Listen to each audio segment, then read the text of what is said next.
আসসালামু আলাইকুম দর্শক, নুরস মমের আরও একটি নতুন পর্বে আপনাদেরকে স্বাগতম। দর্শক, আমরা সবাই জানি সকালের নাস্তা আমাদের বাচ্চাদের জন্য খুবই গুরুত্বপূর্ণ, কারণ বাচ্চাদের সারা দিনের প্রায় 90% পুষ্টির চাহিদাই পূরণ হয় সকালের নাস্তা থেকে। এজন্য বাচ্চাদের সকালের নাস্তায় অবশ্যই একটি সুষম খাদ্য দেওয়া উচিত। আজকের আয়োজনে আমি ঠিক তেমনই খুবই পুষ্টিকর এবং স্বাস্থ্যকর 3টি সকালের নাস্তার রেসিপি আপনাদের সঙ্গে শেয়ার করব। এই প্রতিটি খাবারই বাচ্চাদের শরীরের মৌলিক চাহিদাগুলো পূরণ করবে এবং বাচ্চাদের দ্রুত ওজন বাড়াতে সাহায্য করবে। আর আজকের এই খাবারগুলো তৈরি করে বাচ্চাদেরকে 8 মাস থেকে 4 বছর বয়স পর্যন্ত খাওয়াতে পারবেন। তাহলে চলে যাচ্ছি আমার প্রথম রেসিপিতে। আজকের খাবারটি তৈরি করতে আমার প্রথমেই লাগবে ছোট সাইজের একটি মিষ্টি আলু। মিষ্টি আলুর ওপরের খোসা খুব ভালোভাবে ছিলে ফেলে দিয়ে এটাকে ছোট ছোট টুকরা করে কেটে নিব। মিষ্টি আলুতে থাকা ভিটামিন সি, ভিটামিন ই এবং ভিটামিন কে, এছাড়াও আরও অন্যান্য ভিটামিনগুলো শিশুর শারীরিক বিকাশ বৃদ্ধির জন্য খুবই গুরুত্বপূর্ণ। তাই শিশুর চাঞ্চল্যতা ধরে রাখার জন্য এবং বয়স অনুযায়ী সঠিক বিকাশ বৃদ্ধির জন্য তার প্রতিদিনের খাদ্য তালিকায় অবশ্যই মিষ্টি আলু রাখতে হবে। এই তো মিষ্টি আলুগুলোকে আমি ছোট ছোট টুকরা করে কেটে নিয়েছি। এখন আমি নর্মাল খাবার পানি দিয়ে এগুলোকে ধুয়ে নিচ্ছি। এবার একটা প্যানের মধ্যে ধুয়ে রাখা মিষ্টি আলুগুলো দিয়ে দিচ্ছি। একই সাথে মিষ্টি আলু সেদ্ধ হওয়ার জন্য পরিমাণ মতো পানিও দিয়ে দিচ্ছি। খুব বেশি পরিমাণে পানি দেওয়া যাবে না, এমন পরিমাণে দিতে হবে যেন মিষ্টি আলুগুলো সেদ্ধ হয়ে পানিটা একদম শুকিয়ে আসে। এই তো এখন মিষ্টি আলুগুলো সেদ্ধ হওয়ার জন্য চুলায় বসিয়ে দিচ্ছি। অন্যদিকে একটি বাটির মধ্যে নিয়ে নিচ্ছি পরিমাণ মতো চিরা। আমি এখানে 2 টেবিল চামচ পরিমাণ সাদা চিরা নিয়ে নিয়েছি। এখন এই চিরাগুলোকে নর্মাল খাবার পানি দিয়ে কয়েকবার পানি চেঞ্জ করে খুব ভালোভাবে ধুয়ে নিব। এই তো চিরাগুলোকে আমি ধুয়ে নিয়েছি। এখন এটাকে একটা সাইডে রেখে দিচ্ছি। অন্যদিকে কিন্তু আমার মিষ্টি আলুগুলো খুব ভালোভাবে সেদ্ধ হয়ে গেছে। এখন এরকম একটি কাঁটা চামচ দিয়ে এই আলুগুলোকে খুব ভালোভাবে ম্যাশ করে নিতে হবে। ম্যাশ করা হয়ে গেলে আবারও চুলায় চলে যাচ্ছি। চুলায় একটি প্যান বসিয়ে দিয়েছি। এখন এই প্যানের মধ্যে ধুয়ে পানি ঝরিয়ে রাখা চিরাগুলো দিয়ে দিলাম। এবার চিরাগুলো রান্না হওয়ার জন্য দিয়ে দিচ্ছি 1/2 কাপ লিকুইড গরুর দুধ। 1 বছরের পর থেকে যেহেতু বাচ্চাদের খাদ্য তালিকায় গরুর দুধ যুক্ত করা যায়, তাই বাচ্চার 1 বছর বয়সের পর থেকেই এই খাবারটি গরুর দুধ দিয়ে রান্না করে খাওয়াতে পারেন। এখন চুলার আঁচ মাঝারি আঁচে রেখে অনবরত নেড়েচেড়ে এই চিরাগুলো সেদ্ধ হওয়া পর্যন্ত রান্না করে নেব। একটি মুখ ফাটানো এলাচ দিয়ে দিলাম, এতে করে খাবারটি থেকে খুব সুন্দর একটি ফ্লেভার বের হবে। তাহলে ফিরে আসছি চিরাগুলো খুব ভালোভাবে সেদ্ধ হয়ে যাওয়ার পর। মোটামুটি 4 থেকে 5 মিনিট পর যখন চিরাগুলো খুব ভালোভাবে সেদ্ধ হয়ে যাবে, এই পর্যায়ে ম্যাশ করে রাখা মিষ্টি আলু আমি এখানে দিয়ে দিচ্ছি। আর নেড়ে চেড়ে মিষ্টি আলুটাকে এই চিরার সঙ্গে খুব ভালোভাবে মিশিয়ে নিচ্ছি। এই তো মিশিয়ে নেওয়া হয়ে গেছে। আর খাবারের ঘনত্ব ঠিক এই রকম পর্যায়ে রয়েছে। এখন এই খাবারটিকে আমি আরও বেশি ক্যালোরিফুল এবং পুষ্টি সম্পন্ন করতে চাচ্ছি। এজন্য এখানে দিয়ে দিব 1 চা চামচ পরিমাণ মিক্সড বাদামের গুঁড়া। মিষ্টির জন্য দিয়ে দিব 1 চা চামচ পরিমাণ খেজুরের গুড়। আপনারা চাইলে এখানে ব্রাউন সুগার কিংবা তাল মিশ্রিও দিতে পারেন।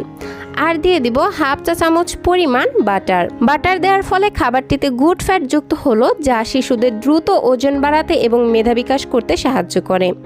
এই তো এখন সব কিছুকে খুব ভালোভাবে মিশিয়ে নিলে কিন্তু আমার এই খাবারটি বাচ্চাকে খাওয়ানোর জন্য একদমই তৈরি। আমি ঠিক এইরকম ঘনত্বে রেখে চুলা থেকে নামিয়ে নিচ্ছি। আপনারা বাচ্চাদেরকে যে যেমন লিকুইড খাবার খাওয়ান সে তেমন লিকুইড রেখে চুলা থেকে নামিয়ে নেবেন।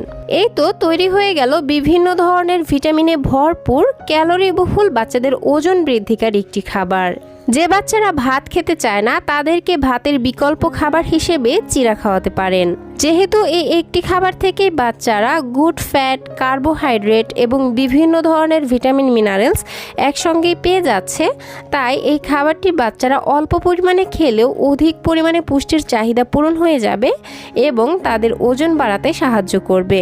তাহলে এবার চলে যাচ্ছে বাচ্চাদের জন্য দ্বিতীয় খাবারের রেসিপিতে। তো খাবারটি তৈরি করতে প্রথমেই একটি বাটিতে একটি মুরগির ডিম ভেঙে নিচ্ছি।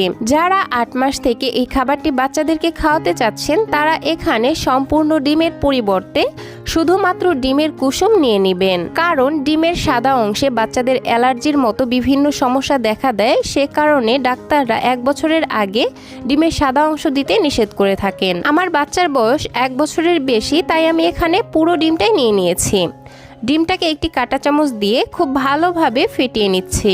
এই তো ফেটানো হয়ে গেছে। এখন অ্যাড করে দিচ্ছি 1 কাপ লিকুইড গরুর দুধ। 1 বছরের আগের বাচ্চাদের ক্ষেত্রে এখানে গরুর দুধের পরিবর্তে বিশুদ্ধ খাবার পানি ব্যবহার করবেন। ডিমের সঙ্গে দুধ কিছুক্ষণ মিশিয়ে নিচ্ছি। এরপর দিয়ে দিচ্ছি 1 চা চামচ পরিমাণ আটা। আপনারা এখানে আটার পরিবর্তে চালের সুজি কিংবা ময়দাও ব্যবহার করতে পারেন। এখন আবারও এই সব কয়টি উপাদান খুব ভালোভাবে মিশিয়ে নিচ্ছি আর সরাসরি চুলায় চলে যাচ্ছি।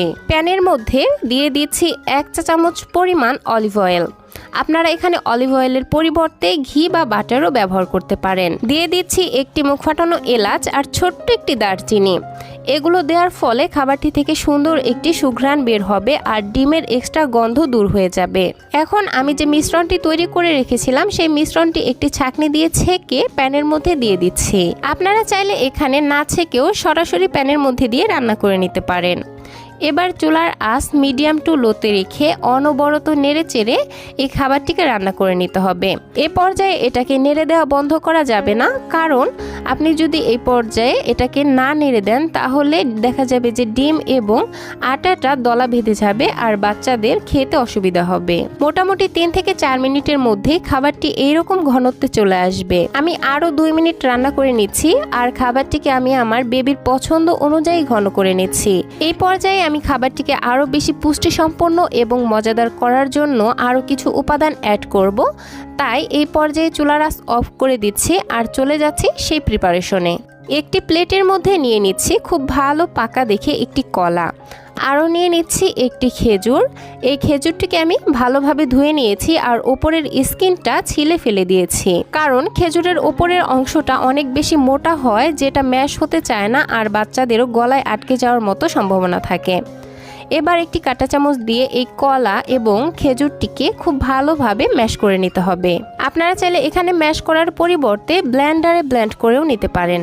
এই তো আমি খুব ভালোভাবে ম্যাশ করে নিয়েছি।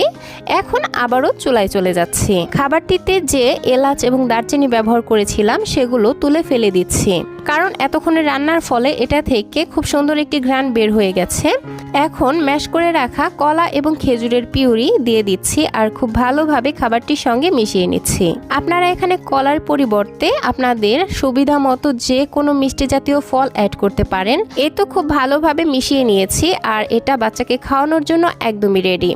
এখন সার্ভ করে নিচ্ছি। তৈরি হয়ে গেল বাচ্চার জন্য হাই প্রোটিন সমৃদ্ধ এবং ক্যালোরি বহুল একটি সকালের নাস্তা। এই একটি মাত্র খাবার থেকে বাচ্চারা প্রোটিন, ফ্যাট, কার্বোহাইড্রেট, এনার্জি এবং বিভিন্ন ধরনের ভিটামিন, মিনারেলস একসঙ্গে পেয়ে যাবে। এর ফলে খাবারটি বাচ্চারা অল্প পরিমাণে খেলেও অধিক পরিমাণে পুষ্টির চাহিদা পূরণ হয়ে যাবে এবং তাদের দ্রুত ওজন, উচ্চতা এবং মেধা বিকাশে সহায়তা করবে। এছাড়াও বাচ্চাদের রোগ প্রতিরোধ ক্ষমতা বাড়াবে এবং বাচ্চাদের কোষ্ঠকাঠিন্যর মতো সমস্যা দূর করবে। তো দর্শক, এবার চলে যাচ্ছি তৃতীয় খাবারের রেসিপিতে। এজন্য প্রথমেই একটি বাটিতে নিয়ে নিচ্ছি 2 চা চামচ পরিমাণ পোলাওয়ের চাল। যে বাচ্চাদের গ্যাসের মতো সমস্যা আছে তাদের ক্ষেত্রে এখানে পোলাওয়ের চালের পরিবর্তে রেগুলার ভাতের চাল দিয়ে এই খাবারটি রান্না করবেন। এই তো আমি 2 চা চামচ চাল নিয়ে নিয়েছি আর বাচ্চার একবেলা খাওয়ার জন্য 2 চামচ চালই কিন্তু যথেষ্ট। এখন এই চালগুলোকে বিশুদ্ধ খাবার পানি দিয়ে 3 থেকে 4 বার পানি পাল্টে পাল্টে খুব ভালোভাবে ধুয়ে নিব। ধুয়ে নেওয়া হয়ে গেলে এটাকে একটা সাইডে রেখে দিচ্ছি। অন্যদিকে নিয়ে নিচ্ছি একটি মাঝারি সাইজের আপেল। আমি সম্পূর্ণ আপেল নিব না, অর্ধেকটা অংশ নিয়ে নিচ্ছি। আপেলের মাঝখানের যে মোটা অংশটা সেটা খুব ভালোভাবে ফেলে দিচ্ছি। এরপর আমি আপেলটাকে ছিলে নিচ্ছি। আপনারা চাইলে ওপরের খোসা সহকারে এই আপেলটাকে কেটে নিতে পারেন, আর অবশ্যই এটা কেটে নেওয়ার আগে খুব ভালোভাবে ধুয়ে নিতে হবে। ছিলে নেওয়া হয়ে গেলে এই আপেলটাকে ছুরির সাহায্যে খুবই ছোট ছোট টুকরা করে কেটে নিব। এতে করে এটা সেদ্ধ হতে বেশি সময় লাগবে না। দর্শক, আমরা কম বেশি সবাই জানি আপেল বাচ্চাদের জন্য খুবই উপকারী একটি ফল, কারণ আপেলে রয়েছে প্রচুর পরিমাণে ভিটামিন, মিনারেলস এবং অ্যান্টিঅক্সিডেন্ট, যা শিশুদের হাড় ভালো রাখতে সাহায্য করে, শিশুদের মস্তিষ্ক গঠনে সাহায্য করে, তাদের দৃষ্টিশক্তি বাড়াতে সাহায্য করে এবং শিশুদের সারাদিন অ্যাক্টিভ রাখতে তাদের শরীরে এনার্জি প্রদান করে। সেই সাথে শিশুদের ওজন এবং উচ্চতা বাড়াতে জাদুর মতো কাজ করে। আপেলগুলো কেটে নেওয়া হয়ে গেলে একটি বাটিতে তুলে নিচ্ছি আর একবারের জন্য পানি দিয়ে ধুয়ে নিচ্ছি। ধুয়ে নিয়ে সরাসরি চুলায় চলে যাচ্ছি। প্যানের মধ্যে কেটে ধুয়ে রাখা আপেল এবং ধুয়ে রাখা চাল একসাথে দিয়ে দিলাম। এখন এর মধ্যে দিয়ে দিচ্ছি পরিমাণ মতো পানি। আমি এখানে 1.5 কাপের মতো পানি ব্যবহার করেছি। আপনাদের চাল এবং আপেলের পরিমাণ অনুযায়ী এখানে পানি কম বেশি লাগতে পারে। আপনার বেবির বয়স যদি 1 বছরের বেশি হয় তাহলে এখানে পানির পরিবর্তে গরুর দুধ দিয়ে খাবারটি রান্না করতে পারবেন। এখন প্যানটাকে একটি ঢাকনা দিয়ে ঢেকে দিয়েছি আর চুলার আঁচ মাঝারি আঁচে রেখে চাল এবং আপেল ভালোভাবে সেদ্ধ হওয়া পর্যন্ত রান্না করে নিতে হবে। ফিরে আসলাম চাল এবং আপেল সম্পূর্ণভাবে সেদ্ধ হয়ে যাবার পর। এই তো আমার চাল এবং আপেল খুব ভালোভাবে সেদ্ধ হয়ে গেছে আর এটা সেদ্ধ হতে আমার 7 থেকে 8 মিনিট সময় লেগেছে। আপনি আপনার বাচ্চাকে খাবারটি কেমন ঘন বা পাতলা রেখে খাওয়াতে চান সে অনুযায়ী এখানে পানি বা দুধ ব্যবহার করবেন। আমি যেহেতু আমার বাচ্চাকে খাবারটি একটু আঠালোভাবে খাওয়াবো তাই এরকম ঘনত্বে করে নিয়েছি। নামানোর 1 থেকে 2 মিনিট আগে এখানে 2টি খেজুর দিয়ে দিচ্ছি আর এগুলো খুব ভালোভাবে ধুয়ে নিয়েছি। মাঝখানের বিচি ফেলে দিয়ে এই আপেল রাইসের মধ্যে দিয়ে দিলাম। একটু নেড়েচেড়ে খেজুরটা নরম হয়ে আসার পর এইরকম একটি ম্যাশার দিয়ে এই আপেল চাল এগুলোকে খুব ভালোভাবে ম্যাশ করে নিব। আপনার বাচ্চা যদি কোনো খাবার চিবিয়ে খেতে না পারে সেক্ষেত্রে এই খাবারটিকে এই অবস্থায় ব্লেন্ডারে দিয়ে ব্লেন্ড করে নিতে পারেন। এই তো আমি ঠিক এইরকম একটু দানাদার অবস্থায় খাবারটিকে ম্যাশ করে নিয়েছি আর এটা কিন্তু বেবিকে খাওয়ানোর জন্য একদমই রেডি। এই পর্যায়ে নামানোর আগে খাবারটিকে আরও বেশি ক্যালোরি বহুল এবং পুষ্টিসম্পন্ন করার জন্য এখানে 1 চামচ পরিমাণ ঘি, বাটার কিংবা বাদামের গুঁড়া ব্যবহার করতে পারেন। এতে কি হবে, খাবারটিতে গুড ফ্যাট যুক্ত হবে এবং খাবারটি থেকে বাচ্চারা আরও বেশি পুষ্টি পেয়ে যাবে।